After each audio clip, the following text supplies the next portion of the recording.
We zijn vandaag voor het eerst samen met koor, figuratie en de hele cast. En de scènes beginnen steeds meer vorm te krijgen. Jullie beeld van haar is vertekend. En als er iemand aan jullie beeld van haar torrent, zijn jullie in staat zo iemand publiekelijk te kruisen.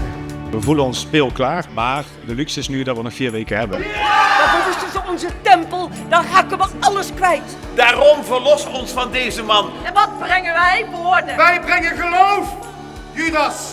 Doe goed, doe goed. Ik doe het, meester. Met liefde.